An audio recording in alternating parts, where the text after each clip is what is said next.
Good morning, good evening, good afternoon, wherever you are in the world. My name is John. This is my friend Chris. We are here at the on the across the pond Packers podcast. Uh, you can find me at Jon Across the Pond on most socials. You can find Chris at CBacrossthepond on Twitter and most socials. There will be more in the video description down below. Well, I'm back after a week off. I have been on a little adventure, and we'll find out a little bit more about that later in the episode. Chris has very lovingly held down the fortress for us, but he let a Bears fan in last week, which, I mean, we did agree that that would be okay, and we've kicked him out, so I can't see an issue with that anymore. Chris, how you doing?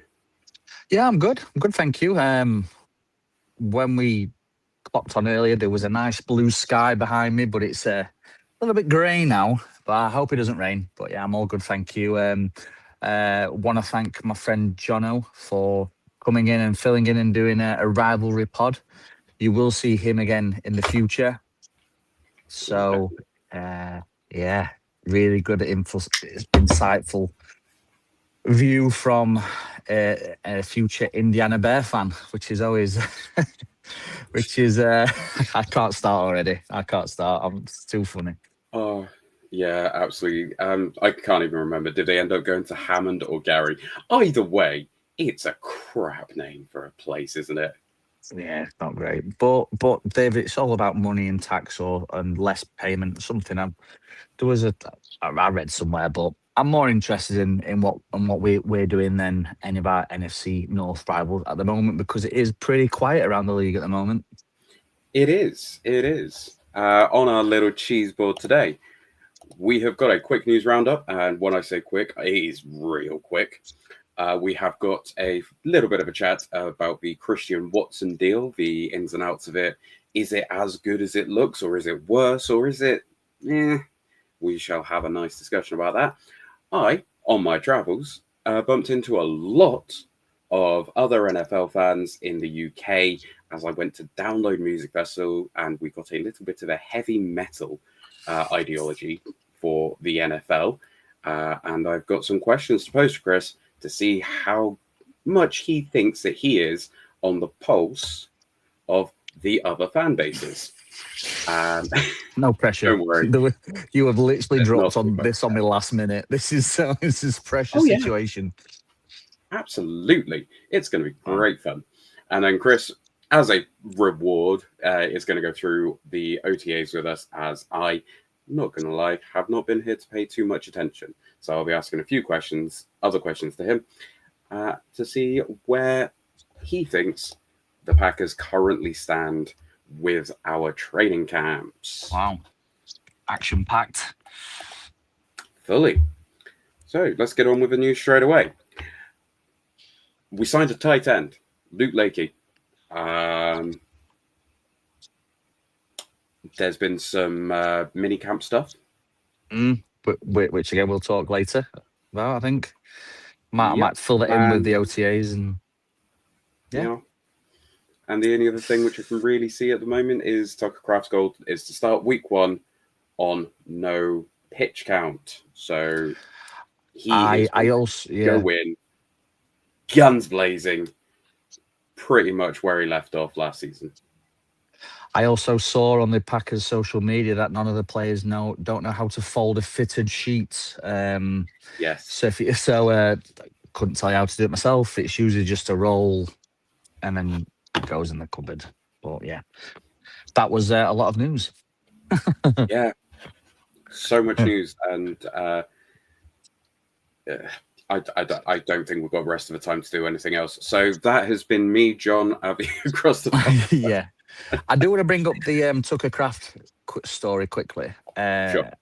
We obviously had the Micah Parsons news a couple of weeks ago about how he's leaving himself to a 9-month, whatever you call it, he's giving himself 9 months to really come back. He's not going to rush, which I do love. But Tucker Kraft coming back, obviously he got the injury a lot earlier. I think it was against the Panthers. I think it was. I love it.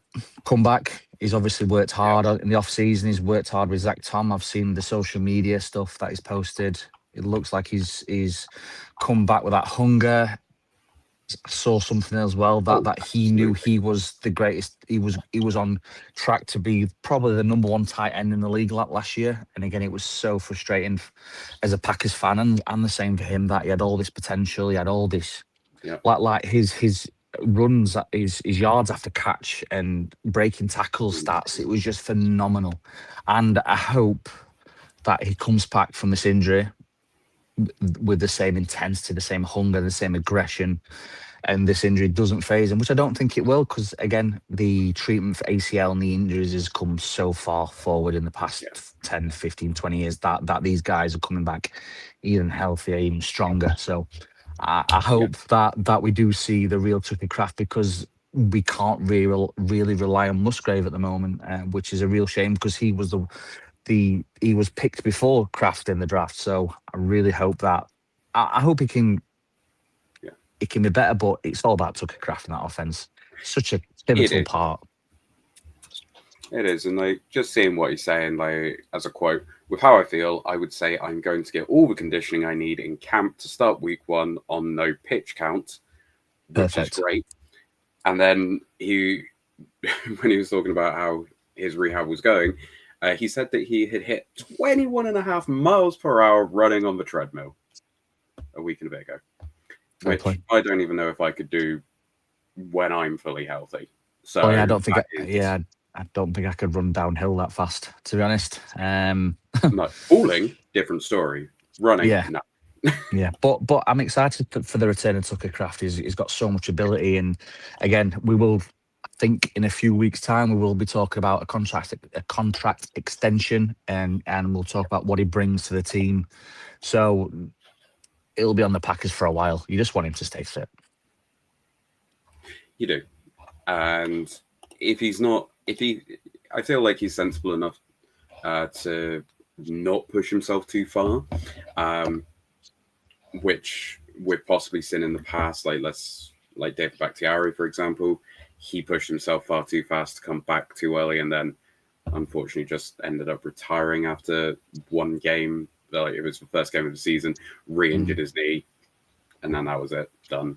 Which again, it's same with Rashan Gary as well. It's exactly the same as Rashan Gary. He came back too soon. He lost that explosiveness.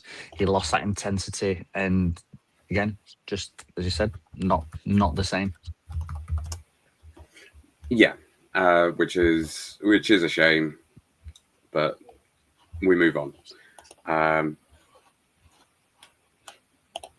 So yeah, I did see a stat the other day, which was crazy, and it was the Packers v Steelers game, and it was our receivers on that day went absolutely nuts. Well, Tucker Kraft himself, 7 receptions, 2 touchdowns on 143 yards alone, which is great.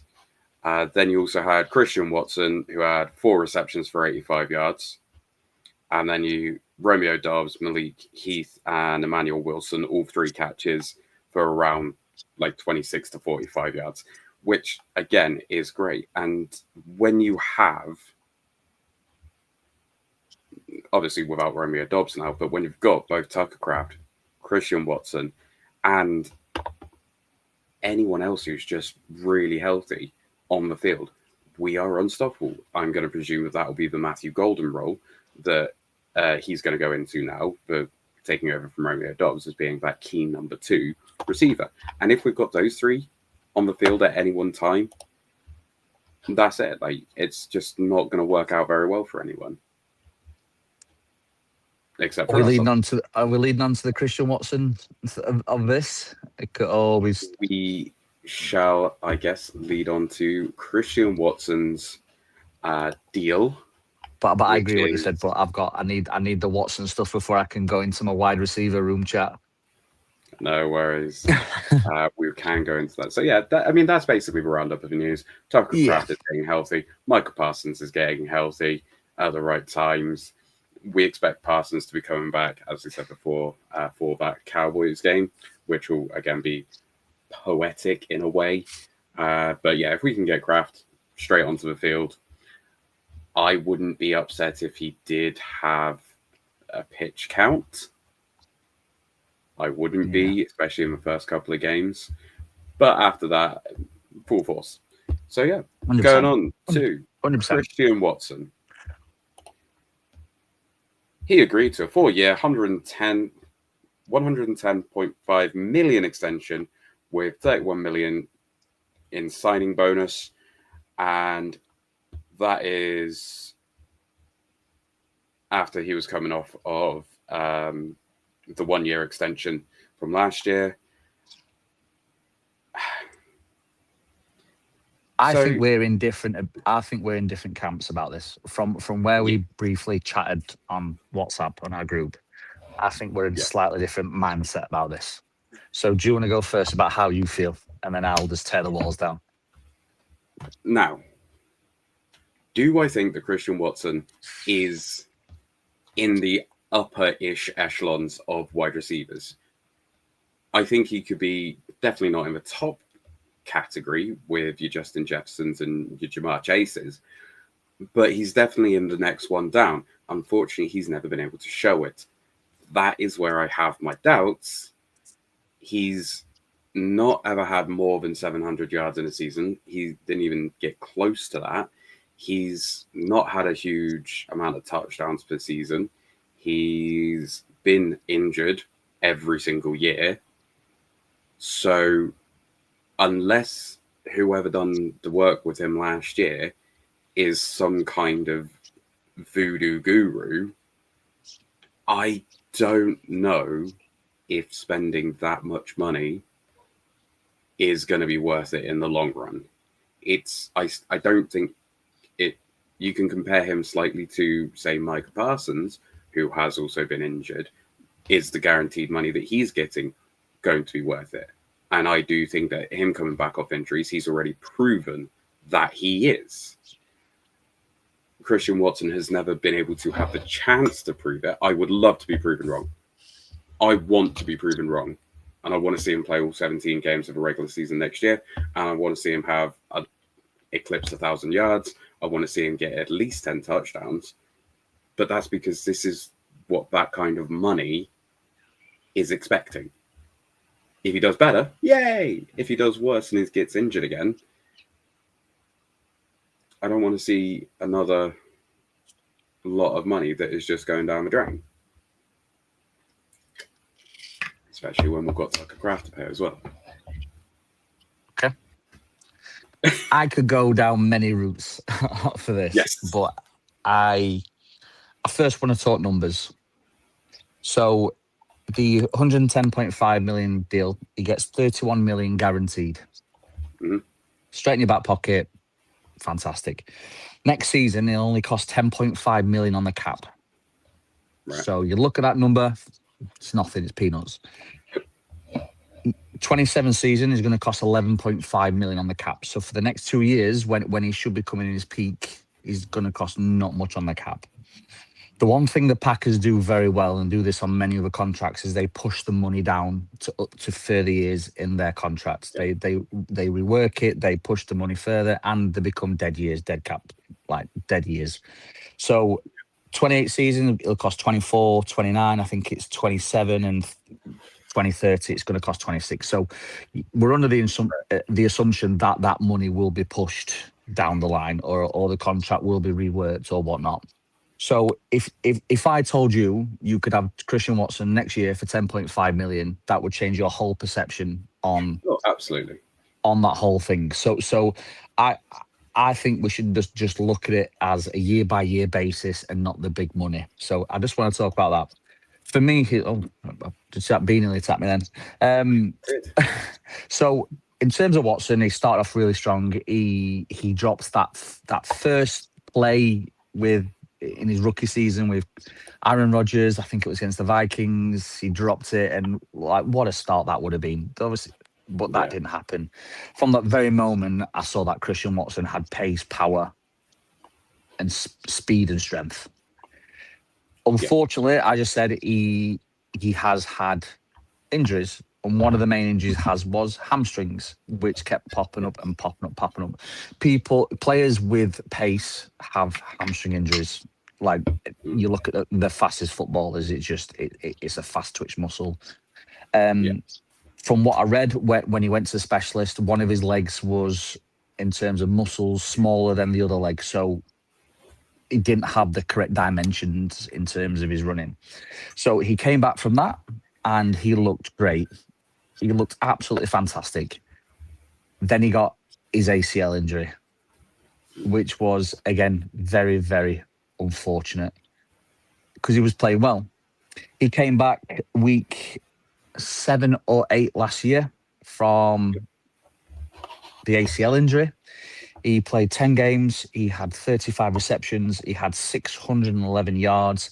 He had 6 tutties, and he had 17.5 yards per catch on average. Yeah. So if you look at them stats, you think, what could he have done with the first 8 games of the year? I am fully I am fully understanding he needs to keep fit.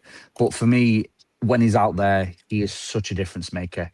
He can stretch that field. He can pull safeties out of position. He can pull cornerbacks out of position. He can give other wide receivers, tight ends, opportunities to make that play. And I don't think that should be overlooked. I want him to have such a good season next year to say, do you know what, I deserve this contract, because for me, he's not Jamar Chase, he's not CD Lamb, he's not them quality, but he's still a quality wide receiver.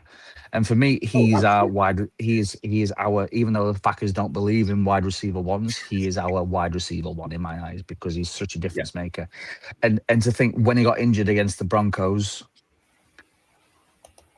if he had caught that and he didn't get injured, we win that game against the Broncos. That's when the whole season fell apart for me, because we were going for the throat. If he had caught that against Tochik Satan, we would have been in near red zone and near the red zone, and we're 3 scored up. So for me, Christian Watson offers a lot more. When the news came out, we for those that won't know, we have across the pond little chat, and there was a lot of other fans in there slating it, having a go at it, and I haven't got all day to write a message to Patriots fans or Dolphins fans and franchises who haven't got their own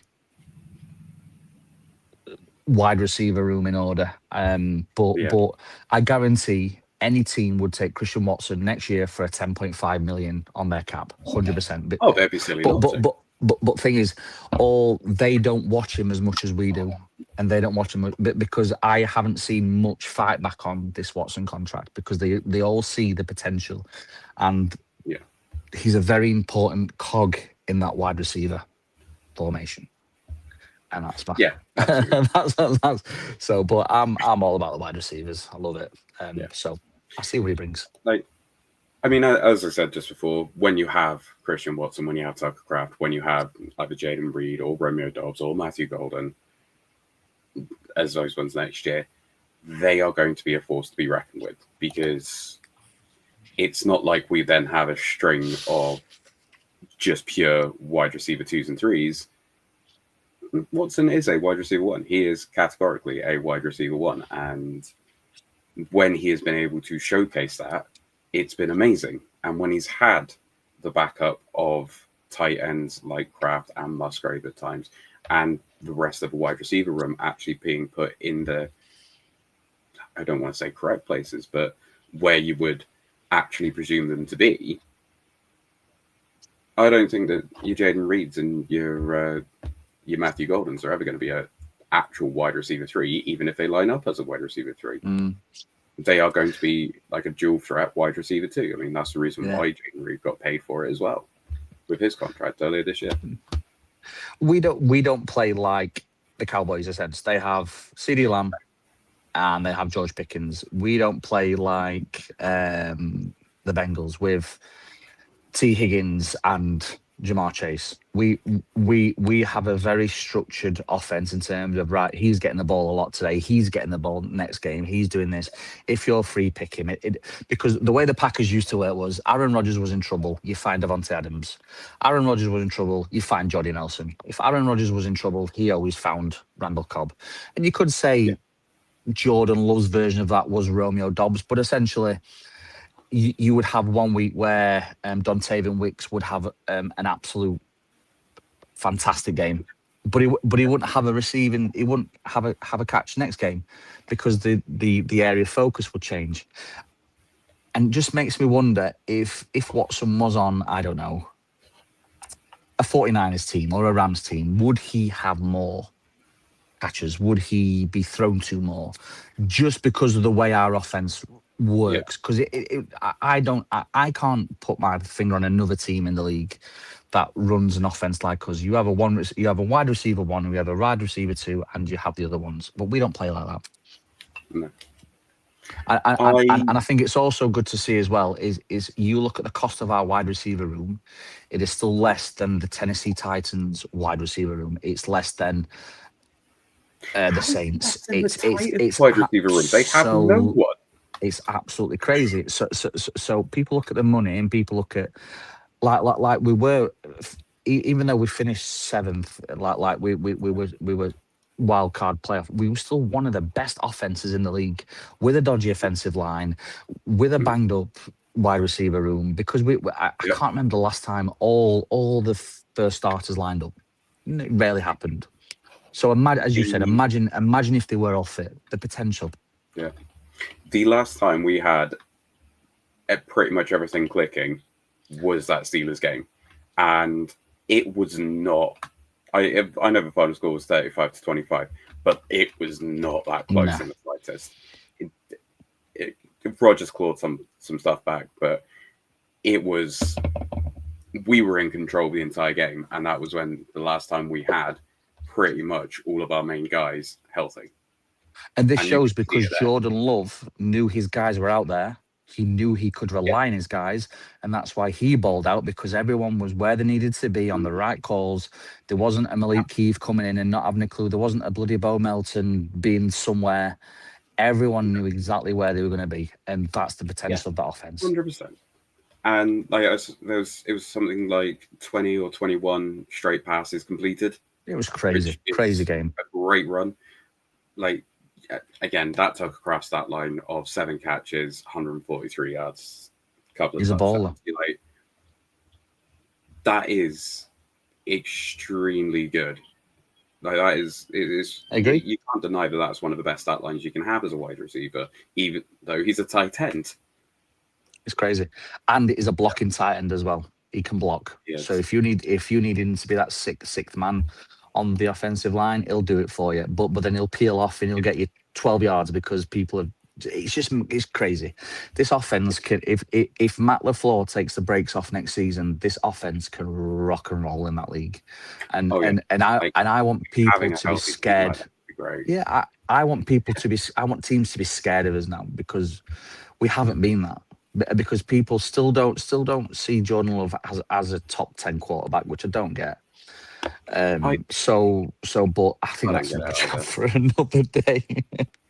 Yes, and I think that we've also probably got both some thoughts on the more than likely upcoming deal for Tucker Kraft. But again, I think that one should be time for another day. Yes. So let's go on to the next little section I've got here. It's kind of like Family Feud. I've asked a bunch of people some stuff, and most of them got around to about 3 questions. So I kept it as that. There was some more chats.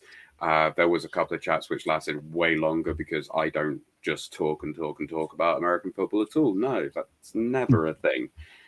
So the questions I posed were the biggest acquisitions, not including the draft, the winners of the off-season so far, and at this point, who is gonna win the Super Bowl.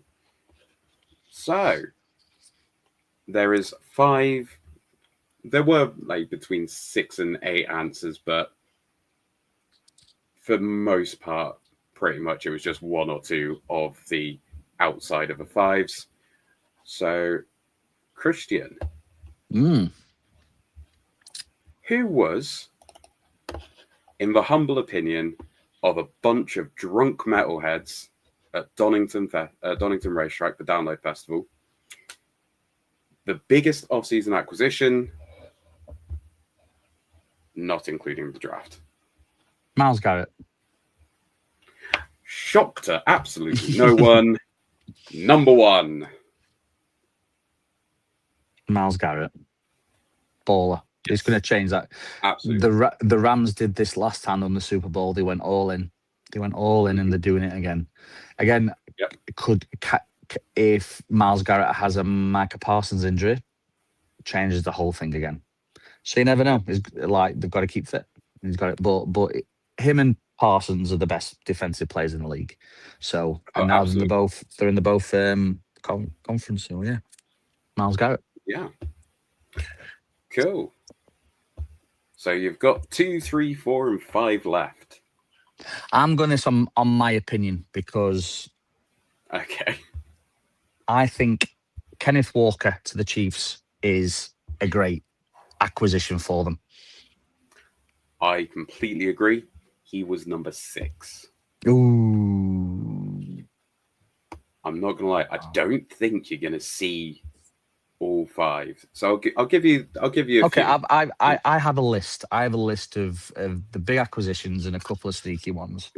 So for me, there was Dexter Lawrence to the Bengals. Sexy Dexy, number 4. There we go. Tyler Linderbaum to the Raiders. Yep, he had a honorable mention. He's not in the top. Well, there you go. I fully expect AJ Brown to be in there. Did they mention AJ? Oh yeah, the completely out of left field, no one saw it coming trade of AJ Brown to the Patriots. Didn't know it was happening. Yeah, number 3. All right, so I've got 1, 3, and 4. You have got 1, 3, and 4. So you've got 6. 2 and 5 left. I will give you 4 guesses to try and get 2 of them. I like Romeo Dobbs to the Patriots. That won't be in there, but I think that's a great acquisition for them. A lot of people kind of lumped that one in with AJ Brown. I did just kind of want to put it AJ Brown / Romeo Dobbs, but yeah, on his own, unfortunately not. No one actually mentioned him as a singular. Okay. Can I say Mike Evans to the 49ers? Most people forgot about him. Pretty much everyone forgot about him because it happened so early in the season. I think that's a great. I think that's a great acquisition for the 49ers because they haven't really had a. They've got George Kittle, but they haven't got They haven't really had a wide receiver threat for ages, apart from Brandon Ayuk, who throws his toys out the pram. And apart from that, I just put a George Pickens tag for the Cowboys because he was due to be released, but they tagged him. So I think that was great for the Cowboys. Unfortunately not. So you've got 2 more guesses. Just see what's out there. There is a very big one, which, yeah, not even close on, I think. Was it Trey Hendrickson? No, unfortunately not.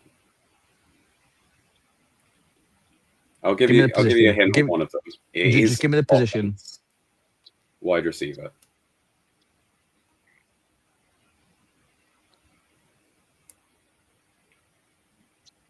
Odell to New York. Did get an honorable mention, but that's just because people are drunk, and I was talking to some Giants fans. Give me the team. Receive or left? I mean, either way, you're going to get it. I'll give you the team which gets him. So the guy went to the Broncos. Jalen Waddle. Yeah. I don't know. I don't honestly think it was the biggest acquisition. No. I think what number was that? It was more because of everything else that was surrounding it. like all those picks which went back. It was big news. And it was on a day where not very much was happening. And then all of a sudden that kicked off everything. Was that number 2? That was number 2, yeah. It was all right. Remember, these are drunk people. Do you want to know number 5? Because yeah, go on then. I'm not gonna lie, you're not gonna get it. Okay. I'll give you one guess. The Giants are in fact involved on this one. It's someone going to the Giants. Osa Omanyiki. And I will say it's not a offensive player or a special teams player. Defense. Linebacker. Or in fact any player. Oh, Jim Harbaugh. Yep. That Jim doesn't Harbaugh. count. Jim Harbaugh. That doesn't He count. was an off-season acquisition. That doesn't count. I didn't know we were going there. I said that there was not going to be anyone in the draft. Didn't say head coaches. Yeah. I think the Jim Harbaugh going over to the Giants is an absolute shout because he has the potential to completely change that team around.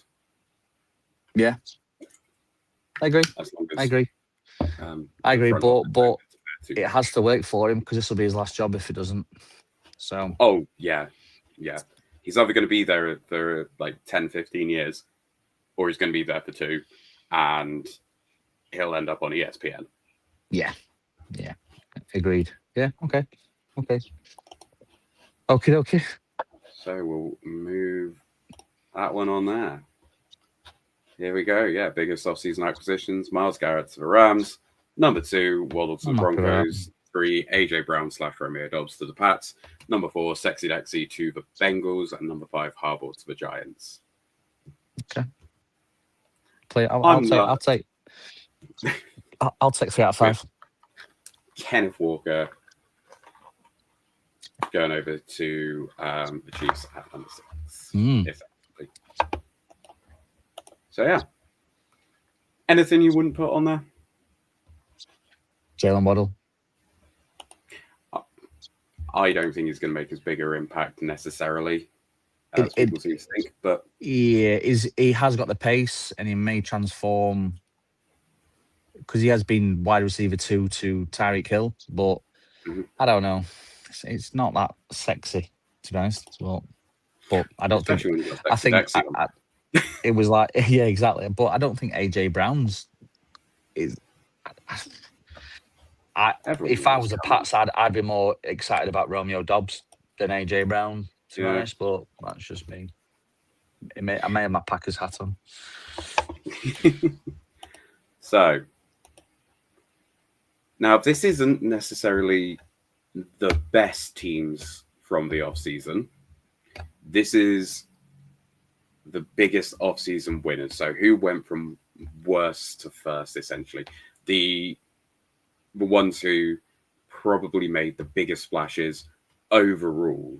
I was going to put in losers as well, but you know what? We're a positive podcast, and we don't accept that there are Dolphins. Dolphins. The Dolphins and the Bears. I will let you know the Dolphins are not on here. Good. I'll be shocked. Yep. You've got 5 on here, plus an honourable mention. What do you think? Well, people aren't big on the Packers for some reason, which I don't know why. Because, pardon? They're not there. I know they wouldn't be. But we have improved on every position that we let go of. But because we've done nothing sexy, they don't believe that. So I'll keep away from that. Can't see any NFC North team being in there. Am I wrong? You are not wrong. There isn't anyone from our division on this top 5. Well, yeah, that makes sense. You're looking at the Rams. Yep, Rams. Unsurprisingly, number 1.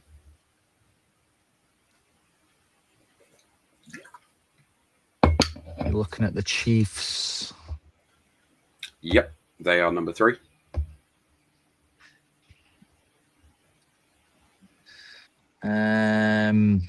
I'm not sure on the Ravens just because of the head coach. I'm not sure on that. Maybe the Cowboys. I will let you know now there weren't very many Cowboys fans that I was speaking to, so they are not on this list at all. The Broncos. Broncos in at number 4. So you've got 2 and 5 left. Oh, the Seahawks aren't in there. Can't see the Seahawks being in there. No, they were actually on the one of the biggest losers list. Yeah, because they've lost most of their squad. Not Yeah, Cardinals, 49ers maybe, but they haven't done anything sexy apart from Mike Evans.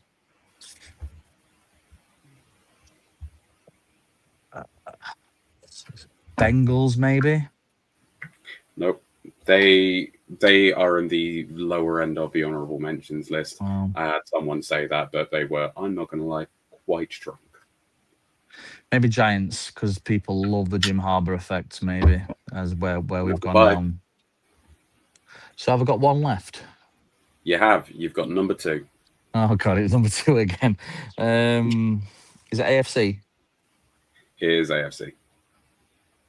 Patriots. You are correct, sir.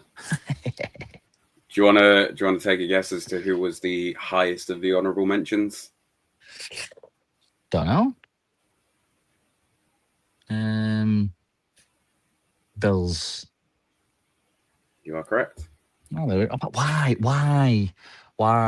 Is that the Josh Allen effect? But why? No, I just probably at one point was just speaking to about 8 or 9 Bills fans, and it was a case of they all said the Bills won the offseason, and I'm like, okay, let's be realistic, guys. Who actually done it? And a couple of them were still convinced that the Bills did because of the front office moves which they've done and head coaching moves more than anything else. Yeah, could be a transition year for them. Yeah, I don't think they're going to be bad. I don't think they're going to be good. The next one, which we're going to go on to, let's just put this up here. So yeah, biggest offseason winners, Rams, which did take pretty much almost all the votes, and then Patriots, Chiefs, Broncos, and Giants. Most people's either seconds or thirds anyway. But yeah, but then you look at the Chiefs. But then you look at the Chiefs. You've got an aging Kelsey. You've got a quarterback coming from ACL injury. You've signed Kenneth Walker, which does take the reins off Chiefs. But who else did they really bring in? Yeah. So again, I don't really agree with Chiefs being the winners. I think it's just more that people are getting healthier on that team, which is ironic because no one said the Packers, even though we are mostly spending our offseason getting healthier. I like this though. I like that we're under the radar. I like this that we are just slowly going about his business. We're going to make no big splash. Well, maybe if Josh Sweat comes on, but apart from that, we'll go about his business just right, and we'll just surprise people. So we will indeed. So yeah, final one, Super Bowl. Who is going to be our 2026 Super Bowl champions? And this is their opinion. So they're obviously going for the Rams. The Rams are the number 1. Consensus favorite. Like, even the AFC fans, which I was speaking to, pretty much everyone said the Rams. So I had to, again, right, who's your second and third picks? If the Rams didn't exist. If they are NFL fans, then people have to look at the Lions because they've got the easiest schedule, which would make them NFC North favourites. That's why they are, because they have the easiest schedule. Yeah. I did have a few people say the Lions as like their third pick. They are the honourable mention on this one. Look at the Broncos. Yep, they're number 4. So with the Lions, a lot of people were basically saying that if they are this year's Patriots. Yeah, because I do think there would have been if Bo Nix hadn't got injured from the QB Neal. Strange, we won't go into that. I think they would have turned the Patriots over, and they probably would have given the Seahawks a better game. But anyway, so yeah, you got Rams and Broncos so far. Pat's in there. Actually, I tell you what. So yeah, Rams number 1, Broncos number 3. The Patriots, they are not good. They were lower end of the honorable mentions, but that's just because they're like, well, we got there last year, and it's like, well, yeah. I mean, I will also say, no one, absolutely no one, except for the one Seahawks fan who was a super fan, said the Seahawks. No one's saying they're going back. Yeah. I mean, apart from the Rams, the rest are tightly bunched together. If you look at the odds, they're all tightly bunched. And again, it all takes. So it could be anyone. It could be the Eagles. It could be the Cowboys. It could be the Chargers if Justin Herbert doesn't throw interceptions. It could be the Jags. It could be the Jaguars if Trevor Lawrence sorts himself out. It could be anyone. Again, so, yeah, you did get one mention in there. Eagles number 4. Yeah, I don't see it. Once again, you're looking at 2 and 5. 49ers. No. Nope. You're gonna have to hit me with the rest. So we have had some good talk about them already. Both teams, both AFC. Bills at number 5. Chiefs at number 2. Is it the same list apart from the Patriots? It is almost exactly the same list. Kicking off the Patriots, kicking off the Giants, and adding in the Eagles and Bills instead. Yeah. Standard every year, isn't it, really? Generally, basically everyone I spoke to, it's like Rams are very much in their own little god tier at the moment. And you can understand that. Yeah, I mean, you've still got one of the best quarterbacks who have ever played the game as a QB1. You've got, if his back stays healthy. I mean, look at when the Broncos last went to the Super Bowl, or one of the last times they went to the Super Bowl. Peyton Manning couldn't even walk, and yet they still got there. Yeah. So I don't think that's going to be an issue. You've got Puka Nacua. You've got now Myles Garrett. You've got Trent McDuffie had already moved over, and they've just got so much in the hole. Screw you guys. You didn't think that we were in win now mode. Check this out. Yeah. And they are. And at the same time, somehow they are also building for the future. Because that QB pick, that tie pick at 13 or whatever it was, that has a whole new context to get Myles Garrett over. Would you rather have 4 seasons of rubbish and be all in for 1 season, or be consistently hit the playoffs and maybe do something?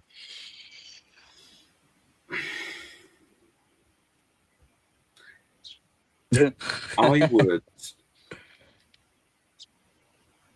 Well, this is what you're saying. Like, it's, would you rather be the Chiefs and have a few good years, or would you rather be the Patriots that had a lot of pretty good years, but because they were solid, there was at one point you had a 50% chance of even just making the Super Bowl if you were on the roster of the Patriots. Yeah. And the Chiefs nearly done that. And I think they've still got a good chance of making it back. I don't honestly think that they will. I don't know who from the AFC. It's going to be way more open than the NFC. Yeah, I agree. But yeah, I don't think I could have bad years. I'd rather have consistently all right years with playoff appearances that end in tears rather than just never getting there. Because, I mean, do you really want to be a Cardinals fan? No. Where once every 6 or 7 years you make it to the postseason, you win a couple of games, and then you get beaten by either the Eagles or 49ers or whomever. Yeah. I'm the same. I'm the same. Yeah. Like, give me more divisional wins, definitely. I don't want to be 7th seed again. Sod that. No, I'm fed up of it. But I want a playoff game at Lambeau, and I want it to be cold. yes, and I want to, or at Jerry World. I don't mind a playoff game at Jerry World because we have a better record in the playoffs in Dallas Stadium than the Dallas Cowboys do. Yeah, which is not a stat you should have. Cool. Right, so we're now going to go on after we'll have this quick little look. As I said, winning the Super Bowl, Rams, Chiefs, Broncos, Eagles, Bills. There were some homers for the Eagles and there were some homers for the Bills for sure. But yeah, I mean, it's quite nice to get into the mindset of the average NFL fan who has been drinking for 4 days straight and is looking forward to watching Guns N' Roses later that day, or not, as the case was, as they didn't really pull in that big of a crowd. I personally enjoyed All American Rejects that day, and they were something else. Oh, good. It was weird set, but I liked it. But yeah. All right. Now over to you. Yeah, OTAs and minicamp. It's only going to be a little section because nothing much has happened. Obviously, they are practicing without the pads, so nothing's really intense at the moment. Players are coming from the off season. Rookies are coming in. Squads learning to know each other again. Group events, things like that. So, just a little thing. There were 17 injuries on the injury report on 2 days running. Is that concerning? I don't know. Some are given a rest. I get that, but you've still got players who have come fresh off season with fully healed, fully recovered. Have they been doing enough in the off season? That's just my worry at the moment because we've been blighted by injury for the past 2-3 years, and I don't want that to happen. I want to know that they're out there, if that makes sense, because rookies need this training camp. They need to learn. If they don't start well, or if they start injured in the training camps, they will struggle to make the first team or even have reps with the first team. So that's just my worry in a sense. Another point is the offensive line. Multiple times they started with Morgan, left tackle, Banks, left guard, Ryan, centre, Jagger Burton, right guard, and Anthony Belton. Anthony is Anthony. I know Zach Tom's still recovering, but they like Jagger Burton. I think they see him as a swing tackle. I think they see him as there's a leak. Let's chuck Jagger Burton in there to fix the leak, fix the hole. If he becomes a player who can hold down a spot, I think he looks like a Packer. I think he will play like a Packer, and I think he'll probably grow a mullet like a Packer. So again, the offensive line is my worry, and I think we'll have a podcast regarding the offensive line. I don't think we have enough bodies. I don't think the players ready to step in like Jacob Monk are good enough. But only time will tell. Our offensive line hasn't been healthy for a long time. And when Jordan Love has a clean pocket, he is one of the best QBs in the league. My concern is when we don't have a clean pocket, that's when mistakes happen. And I know it can't be perfect all the time, but continuity is key in that offensive line. So that for me is important at the moment. Continuity within the defensive line. But they haven't got the pads on, so they can't be all guns blazing at the moment. But they still need to learn each other's, like Jagger Burton, who's pulling this way, who's pulling that way. I think it's important. So out of our rookies, it sounds like Jagger Burton has been one of the more standouts. I'd like to hear that Brandon Cisse has as well. I haven't heard much in terms of the rookies. Like DDS denied Dennis Sutton. Again, he's been repping with the ones because obviously they need someone to fill Parsons' gap. Cisse, I think he's been having reps. Damani Jackson's, I think he's been injured. I think he's been on the injury reserve list. I think he's been sat out for a bit. I know that Chris McClellan has been with the ones as well. He's had reps with the ones. He's been, I think he can fill in nose tackle positions. So he's obviously, I think they love him. They absolutely love the player. So again, all positive for them getting in because we didn't have a big draft. There were 6-7 players, and I think they drafted players who can come in when needed and potential future. And if we hit on 3 or 4 out of the 6 or 7, for me that would be a successful draft, personally. Trace Max had problems. I don't know if you've heard. He's missed kicks. But then I think he missed like a 30-odd yarder, but then he smashed a 52-yarder down the middle. So I think he's just finding his way. He's got a new coordinator to work with. I don't know, to try something new, but again, Brandon McManus hit everything last off season, and he struggled to the end. So you never know. Yes. I did hear that the substitute teacher, Haversick, had also had a pretty decent mini camp too. Not mini camp, OTA. So hopefully, if I would like to see Smack do well, but it does mean that we've got a very good backup. I still think that we probably should have carried on playing Haversick last year rather than. Yeah, I agree.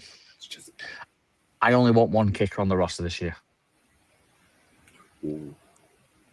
But again, could be another conversation. Another one. I feel like I'm repeating history, but Van Ness is again started well, like he did last season.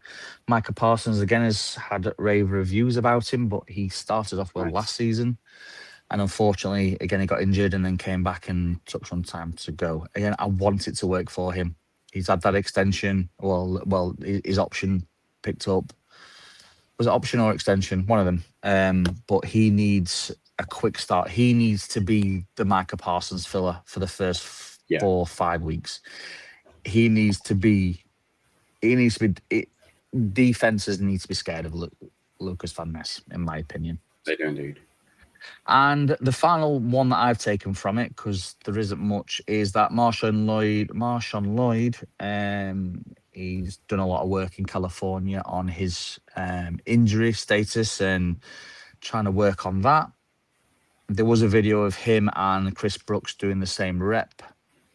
He looked quicker and faster and nimbler, but I think I think someone reported that Marshall Lloyd is all or nothing, and I think the coaching staff have had to tell him to calm down.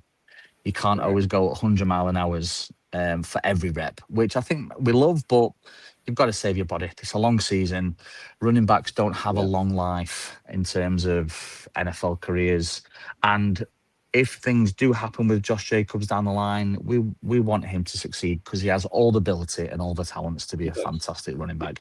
And if he's a running back too, and he does that position perfectly, it'll be a great pick because obviously Emmanuel Wilson is now with the Seahawks. So that's them. There wasn't much. There was a nice little throw from Jordan Love. There was a couple of undrafted free agents doing a few catches, which I love to see. But I think everyone went about the way as they should, or whoever was fit, and I can't wait for them pads to come on and see what we're about as a team. Yeah, it's going to be good once that is happening. I believe that is starting at the end of July. I am just trying to find it again because I did have it open. Yeah, the date's set. The training camp starts on the 29th of July, and we'll be going through in various capacity from then on until the start of the season. With one thing which I do genuinely want to go to one point in my life is that family day. That looks like a riot. Absolutely brilliant. You can have nearly the entire stadium for a practice. I know, it's great. No other team can say that they can do that. No. None of them. And this is why the Packers are, in fact, probably Elite. now America's team. Sod the Cowboys. Yeah. Oh, At the very yeah. least, they're the people's team. We are. And Yeah. again, there was I'm going off tandem a bit, but I support Sheffield Wednesday, and the guy who's bought us is from Chicago, and he was talking to the Ooh. fans. I know, but I don't think I don't think he's a Bears fan. I'm trying to source that out anyway. But he was on the he was talking at a forum, and he was talking about how he wants to build like a family club, and he tried to describe different clubs in America and how things can be run differently. And he mentioned the Cowboys, but then he mentioned the Packers in terms of it's owned by the fans, and Yeah. our new owner David Storch wants he wants our club to be fan led. So I think he's looking at the Packers model in terms of integrating fans within the club, like the Packers do. So Yeah. yeah, and it's always I nice when feel a like person from like that. Chicago mentions the Packers, and that's lovely. Yeah. Yeah, it is. So yeah, that I feel brings us nicely to the very end. Lovely. Uh, we haven't actually discussed what could be happening next time. So let's bring on the mystery meat, unbox the mystery box. Is it going to be a Schrodinger's cat, or is it going to be something else? Who the hell knows? Because we Who sure as knows? hell don't. And that's why it's Probably, exciting. oh yeah, probably be continuing some conversations we started today. Mm. So stick around for that. My name has been John. You can again find me at jonACrossthepond on Instagram. Chris, where can we find you? You can find me at CB Across the Pond on X and Instagram.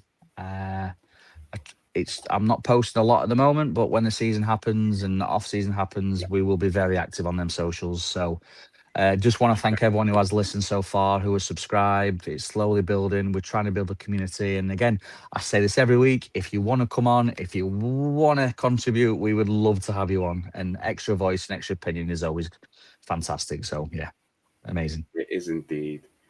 What's your final thoughts, mate? My final thoughts is enjoy the World Cup. Um, um, I'm gutted we aren't playing at Wisconsin for a game, but I'm not Yeah. sure the transport links are that sensible up there for in and out, in and out. But yeah, enjoy this time of quietness because it's going to get ramped up really soon. So go Pack, go from It's, me. I am definitely for what the third year now, third off season now. Our off season not being completely centered around Rogers. Will he? Won't he? It's Mm, been peaceful. My heart rate's peaceful. been really good. Yeah. I mean, it's ridiculous what he did And to the Steelers, but that's another thing. oh, absolutely. But let's be honest. Did anyone expect anything less? No. No. Cool. Right. Well, thank you very much, everyone, for popping by. Please do like and subscribe. This will be out on YouTube. It'll be out on Spotify, and it'll be out on iTunes as well. And yeah, we hope to see you again next time. And go Pack, go. Go Pack, go.